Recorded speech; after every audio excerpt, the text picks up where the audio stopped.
Silicon city ಬೆಂಗಳೂರಿನಲ್ಲಿ ದಿನದಿಂದ ದಿನಕ್ಕೆ ಈ ಡೆಡ್ಲಿ ಡಾಗ್ಗಳ ಕಾಟ ಜಾಸ್ತಿ ಆಗ್ತಾ ಇದೆ. ಜನ ಹೊರಬರೋದಕ್ಕೂ ಕೂಡ ಹೆದರಬೇಕಾದಂತಹ ಪರಿಸ್ಥಿತಿ ಬೆಂಗಳೂರಿನ ಹಲವು ಕಡೆಗಳಲ್ಲಿ ನಿರ್ಮಾಣವಾಗಿದೆ. ಒಂದು ಕಡೆ ಬಿಬಿಎಂಪಿ ಯಾವ ರೀತಿಯ ಕ್ರಮವನ್ನು ತೆಗೆದುಕೊಳ್ಳುತ್ತೆ ಈ ಬೀದಿ ನಾಯಿಗಳನ್ನು ನಿಯಂತ್ರಿಸೋದ್ರಲ್ಲಿ ಅನ್ನುವಂಥದ್ದು ಪ್ರಶ್ನೆ. ಮತ್ತೊಂದು ಕಡೆ ನಾಯಿ ಕಡಿತದ ಬಳಿಕ ಸರ್ಕಾರಿ ಆಸ್ಪತ್ರೆಗಳಲ್ಲಿ ಚಿಕಿತ್ಸೆ ಹೇಗೆ ಸಿಗ್ತಾ ಇದೆ, ನಿಜಕ್ಕೂ ಕೂಡ ವ್ಯಾಕ್ಸಿನ್ ಸಿಗ್ತಾ ಇದೆಯಾ ಅನ್ನೋದರ ಬಗ್ಗೆ ಪಬ್ಲಿಕ್ ಟಿವಿ ಒಂದು ರಿಯಾಲಿಟಿ ಚೆಕ್ ಅನ್ನು ನಡೆಸಿದೆ. ಬನ್ನಿ ನೋಡ್ಕೊಂಡು ಬರೋಣ. ಬೆಂಗಳೂರು ಜನರಿಗೆ ಬಹು ಪುಟಳ. ವ್ಯಾಕ್ಸಿನ್ಗೆ ಅಂತ ಸರ್ಕಾರಿ ಆಸ್ಪತ್ರೆಗಳಿಗೆ ಹೋದ್ರೆ ನಿರ್ಲಕ್ಷ್ಯ. ತುರ್ತು ಚಿಕಿತ್ಸೆ ಕೊಡಬೇಕಾದ ವೈದ್ಯರಿಂದಲೇ ವಿಳಂಬ ಚಿಕಿತ್ಸೆ. ಪಬ್ಲಿಕ್ ಟಿವಿ ರಿಯಾಲಿಟಿ ಚೆಕ್ನಲ್ಲಿ ನಿರ್ಲಕ್ಷ್ಯ ಅನಾವರಣ.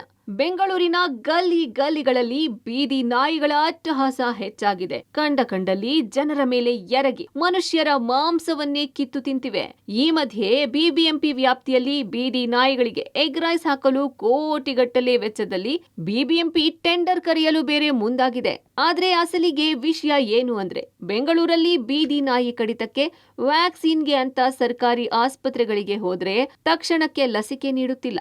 ವೈದ್ಯರಿಲ್ಲ, ಬೇರೆ ಕಡೆಯಿಂದ ತರಿಸಬೇಕು, ಡಾಕ್ಟರ್ ಬರಬೇಕು ಅಂತ ನಾನಾ ಸಬೂಬುಗಳನ್ನ ಹೇಳ್ತಿದ್ದಾರೆ. ನಾಯಿ ಕಚ್ಚಿಸಿಕೊಂಡು ತಕ್ಷಣಕ್ಕೆ ಆಸ್ಪತ್ರೆಗೆ ಹೋದ್ರೆ ಚಿಕಿತ್ಸೆ ಸಿಗೋದು ವಿಳಂಬ ಅನ್ನೋದನ್ನ ಪಬ್ಲಿಕ್ ಟಿವಿ ರಿಯಾಲಿಟಿ ಚೆಕ್ ನಲ್ಲಿ ಅನಾವರಣ ಆಗಿದೆ. ನಾಯಿ ಕಡಿತಕ್ಕೆ ವ್ಯಾಕ್ಸಿನ್ ಸಿಗುತ್ತಾ? Reality check 1. ಸ್ಥಳ ಕೆಸಿ ಜನರಲ್ ಆಸ್ಪತ್ರೆ, ಮಲ್ಲೇಶ್ವರಂ. ಕೆಸಿ ಜನರಲ್ ಆಸ್ಪತ್ರೆಗೆ ಹೋಗಿ ನಾವು 15ರಿಂದ 20 ನಿಮಿಷ ಕಾದ್ವಿ. ಆದ್ರೆ ವೈದ್ಯರು ಮಾತ್ರ ಇರ್ಲಿಲ್ಲ. ವೈದ್ಯರು ಪ್ರತ್ಯೇಕ ರೂಮ್ನಲ್ಲಿದ್ರೋ ಅಥವಾ ಬಂದೇ ಇರ್ಲಿಲ್ಲವೋ ಗೊತ್ತಿಲ್ಲ. ಆದ್ರೆ ತಕ್ಷಣಕ್ಕೆ ಲಸಿಕೆ ಕೊಡಲು ಯಾವ ಸಿಬ್ಬಂದಿ ಕೂಡ ಮುಂದಾಗಲಿಲ್ಲ. ಆಂಟಿ ರೇಬಿಸ್ ಲಸಿಕೆ ಇದ್ರೂ ರೋಗಿಗಳಿಗೆ ಕೊಡೋದಕ್ಕೆ ಲೇಟ್ ಮಾಡುತ್ತಿದ್ರು.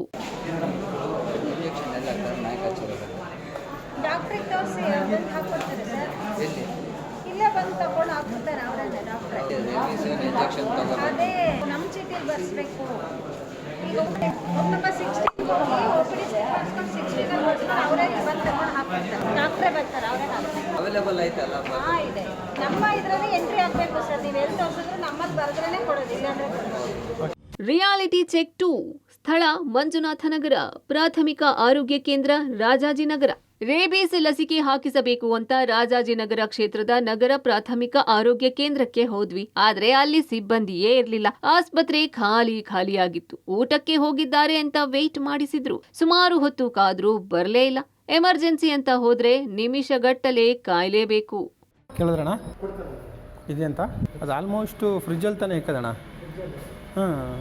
ಫ್ರಿಜ್ಜಲ್ಲಿ ಇಕ್ಕಿದ್ರೇನೆ ಅದು ಇರೋದು, ಇಲ್ಲ ಬೇರೆ ಕಡೆಯಿಂದ ತರಿಸ್ಕೊಡೋದಾ? ಅಲ್ಲ, ಯಾಕಂದರೆ ಅದು ಫ್ರಿಜ್ಜಲ್ಲಿ ಇರಬೇಕಲ್ಲ. ಇನ್ನೊಂದು 15 ನಿಮಿಷ ಆಗುತ್ತಣ್ಣ. Reality check 3. ಸ್ಥಳ ಪ್ರಾಥಮಿಕ ಆರೋಗ್ಯ ಕೇಂದ್ರ, ಪ್ರಕಾಶನಗರ. ಇಲ್ಲಿಯೂ ರೇಬೀಸ್ ಲಸಿಕೆ ಲಭ್ಯವಿದೆ. ಆದ್ರೆ ತಕ್ಷಣಕ್ಕೆ ಮೊದಲು ಲಸಿಕೆ ಕೊಡೋದು ಬಿಟ್ಟು ಆಧಾರ್ ಕಾರ್ಡ್, ರೇಷನ್ ಕಾರ್ಡ್ ಅಂತ ನಿಮಿಷಗಟ್ಟಲೆ ಕಾಯಿಸ್ತಾರೆ. ಎಲ್ಲಾ ದಾಖಲೆಗಳು ನೋಡಿ ಆಮೇಲೆ ವ್ಯಾಕ್ಸಿನ್ ಕೊಡುವಷ್ಟರಲ್ಲಿ ನಾಯಿ ಕಚ್ಚಿಸಿಕೊಂಡವರ ಪಾಡು ಏನಾಗ್ಬೇಡ. ಇದು ಆಧಾರ್ ಕಾರ್ಡ್ ಕೇಳಿದ್ರು ಮೇಡಮು, ತೊಗೊಂಡ್ಬರ್ತಿದ್ದಾರೆ. ಇದೆ ಆಚೆ ಮೇಡಮ್, 4th ಲೈನ್. ಜಾಸ್ತಿ ಆಗಿದೆ ಅಲ್ಲ ಮೇಡಮ್? ಈಗ ಮೇಡಮ್ ಒಂದು 15 ನಿಮಿಷ ಆಗ್ಬೋದಾ? ಅಲ್ಲ, ಆಧಾರ್ ಕಾರ್ಡ್ ಎಲ್ಲ ಬೇಕಂತಲ್ಲ. ಇಲಾಖೆ ಹಾಗೂ ಮೇಲಾಧಿಕಾರಿಗಳು ಆಯಾ ಆಸ್ಪತ್ರೆಗಳೇ ರೇಬೀಸ್ ಲಸಿಕೆ ಸೇರಿ ಅಗತ್ಯ ಲಸಿಕೆಗಳನ್ನ ಖರೀದಿ ಮಾಡಿ ಅಂತ ಮೆಡಿಕಲ್ ಆಫೀಸರ್ಗಳಿಗೆ ಸೂಚನೆ ನೀಡಿದ್ದಾರೆ. ಕೆಲವು ಆಸ್ಪತ್ರೆಗಳಲ್ಲಿ ರೇಬೀಸ್ ಲಸಿಕೆ ತರಿಸಿದ್ದಾರೆ, ಕೆಲವರು ತರಿಸಿಲ್ಲ. ಕಳೆದ ಕೆಲ ದಿನಗಳ ಹಿಂದೆ ಕೆಂಗೇರಿ ಉಪನಗರ ಭಾಗದಲ್ಲಿ ಓರ್ವ ಬಾಲಕಿಗೆ ಬೀದಿ ನಾಯಿ ಕಚ್ಚಿತ್ತು. ರೇಬೀಸ್ ಲಸಿಕೆ ಸಿಗದೆ ಪೋಷಕರು ಪರದಾಡಿದ್ರು. ಮಧ್ಯರಾತ್ರಿಯಲ್ಲಿ ರಾಮನಗರಕ್ಕೆ ಹೋಗಿ ಲಸಿಕೆ ಹಾಕಿಸಿಕೊಂಡು ಬಂದಿದ್ರು ಅಂತ ರೇಬೀಸ್ ಅಭಾವದ ಸತ್ಯವನ್ನ ಬಿಚ್ಚಿಟ್ಟಿದ್ದಾರೆ. ಬೀದಿ ನಾಯಿ ಹಾವಳಿಗಳು ಎಲ್ಲ ಥ್ರೂಔಟ್ ಬ್ಯಾಂಗ್ಳೂರ್ ನೋಡಿದ್ರು ಬೀದಿ ನಾಯಿಗಳು ಗುಂಪಾಗಿರ್ತವೆ. ಜನ ನೋಡಿದ ತಕ್ಷಣ ಅಗ್ರೆಸಿವ್ ಆಗಿ ಜನಗಳ ಮೇಲೆ ಹೋಗುತ್ತೆ. ಅದು ಮೊದಲೇನಾಗ್ತಾ ಇತ್ತು, ಬಿಬಿಎಂಪಿಯಲ್ಲಿ ನಮಗೆ ಹಾಸ್ಪಿಟಲ್ಗಳಲ್ಲಿ ವ್ಯಾಕ್ಸಿನ್ ಸಿಗ್ತಾ ಇತ್ತು. ಇಲ್ಲೇ ಈ ಪಕ್ಕದ ರೋಡಲ್ಲೇನೆ ಒಂದು 7-8 ನಾಯಿ ಸೇರ್ಕೊಂಡಿದ್ದಾವೆ. ಒಂದು ಹೆಂಗಸ್ಗೆ ಬೆನ್ನು ಕಚ್ಚಿಬಿಡ್ತು. ಬಿಬಿಎಂಪಿಯಲ್ಲಿ ವ್ಯಾಕ್ಸಿನ್ ಇತ್ತು, ಇನ್ನೊಂದು ವ್ಯಾಕ್ಸಿನ್ ಯಾವುದೋ ಹೊಸದಾಗಿ ಬಂದಿದೆ ಅಂತೆ, ಅದು ಇಲ್ಲಿರಲಿಲ್ಲ. ಕೊನೆಗೆ ನಾವು ಆ ಮಗುನ ಒಬ್ಬರು ಡಾಕ್ಟರ್ ಕೈಲಿ ಫೋನ್ ಮಾಡಿಸಿ ರಾಮನಗರ ಕರ್ಕೊಂಡೋಗಿ ಇಂಜೆಕ್ಷನ್ ಮಾಡಿಸ್ಕೊಂಡ್ ಬಂದಿದ್ದೀವಿ. ಒಂದು ಮಗುಗೆ ರಾತ್ರಿ 11 ಗಂಟೆಗೆ ರಾಮನಗರ ಕರ್ಕೊಂಡು ಹೋಗಿದ್ದೀವಿ. ಇಲ್ಲಿಂದ ಆ ಹೊಸ ವ್ಯಾಕ್ಸಿನ್ ಏನು ಇದೆ ಅದೆಲ್ಲ ಕಡೆ ಸಿಗುವಂತ ಆಗಬೇಕು. ಈ BBMP ಅವರು ಇದಕ್ಕೇನೋ ಬಿರಿಯಾನಿ ಹಾಕ್ತಾರಂತೆ. ಈಗಲೇ ಸಿಕ್ಕಾಪಟ್ಟೆ ಹೋಟ್ಲುಗಳು ರೋಡ್ 4 ಹೋಟ್ಲಾಗಿ ಅವ್ರು ಆಗ್ತಾ ಇರೋದ್ರಿಂದ ನಾಯಿ ಸಂತತಿ ಜಾಸ್ತಿ ಆಗ್ತಾ ಇರೋದು. ಅದರಲ್ಲೂ ಇವ್ರು ಮತ್ತೆ ಫೀಡ್ ಮಾಡಿದಾಗ ಏನಾಗುತ್ತೆ, ಇನ್ನೂ ಜಾಸ್ತಿ ಆಗುತ್ತೆ ಅದ್ರ ಸಂತತಿ. ಅದರಿಂದ ತೊಂದರೆ ಆಗುತ್ತೆ ಬಿಟ್ರೆ ಅದರಿಂದ ಅನುಕೂಲ ಆಗೋಂಥದ್ದೇನಿಲ್ಲ. ಬಿಬಿಎಂಪಿ ವ್ಯಾಪ್ತಿಯ ಪ್ರಾಥಮಿಕ ಆರೋಗ್ಯ ಕೇಂದ್ರ, ಆಸ್ಪತ್ರೆ ಹಾಗೂ ಜನರಲ್ ಆಸ್ಪತ್ರೆಗಳಲ್ಲಿ ಕೆಲವು ಕಡೆ ವ್ಯಾಕ್ಸಿನ್ ಇದ್ರೆ ಕೆಲವೆಡೆ ಇಲ್ಲ. ಇರುವ ಕಡೆ ತಕ್ಷಣಕ್ಕೆ ವ್ಯಾಕ್ಸಿನ್ ನೀಡುವುದಿಲ್ಲ.